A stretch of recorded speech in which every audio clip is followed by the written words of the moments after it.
আমরা এখন এসেছি কুয়ালালামপুর থেকে মাত্র 13 কিলোমিটার দূরে বাটু কেভ, একটা হিন্দু মন্দির এবং একটা গুহা রয়েছে যেটা দেখতে।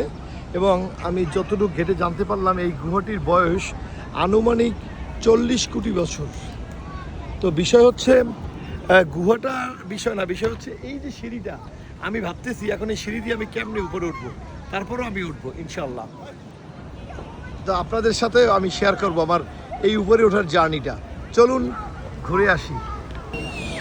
বাটু কেভ মন্দিরের যে উঠোন বা যে সামনে যে জায়গাটা, সেখানে কিন্তু অজস্র কবুতর, যেটা সচরাচর আমরা দেখি বিভিন্ন মাজারের প্রাঙ্গণে, বিভিন্ন তীর্থযাত্রায় প্রচুর পাখি থাকে, এখানেও তার ব্যতিক্রম না। এবং সবাই কিন্তু এটাকে খাবার খাওয়াচ্ছে। একটু আমরা এই সিঁড়ি বেয়ে উঠবো। 300-র উপরে স্টেপ এখানে রয়েছে। 272টি সিঁড়ি, 272টি এখানে পরে। এখান থেকেই হাঁটা শুরু।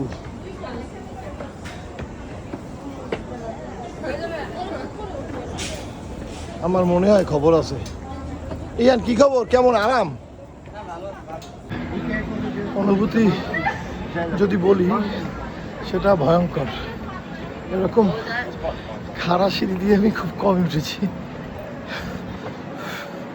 কি খবর তোমাদের?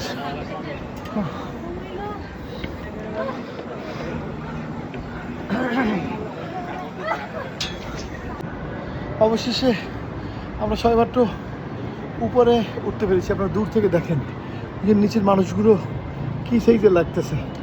এই যে মানুষগুলো দেখেন, এই তো উপরে দেখাই, এই যে 40 কোটি বছর আগের চুনাপাথরের গুহা, এখানে মন্দির।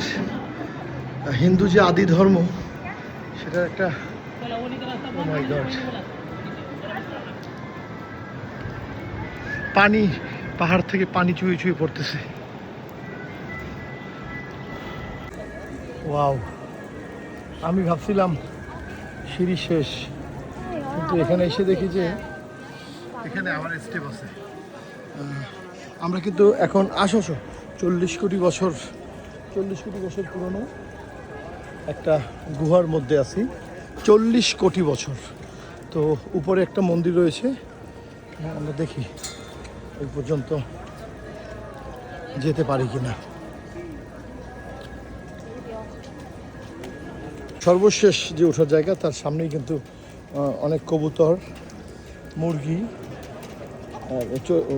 ঘুরে বেড়াচ্ছে। এই ওয়াও,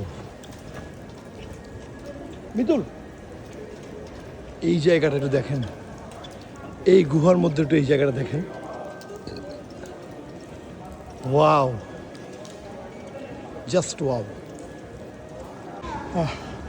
এই সিঁড়ি ধরে আবার এসে একদম সর্বশেষ এখানে এসে পৌঁছেছি। এখানে একটা মন্দির, আর উপরটা একটু দেখেন।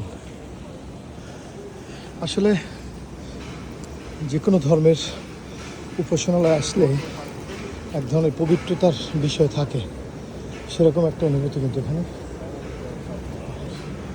দেখেন। এখানে পুরোহিত দরজা আটকাই দিছে, সম্ভবত তাদের প্রার্থনার টাইম।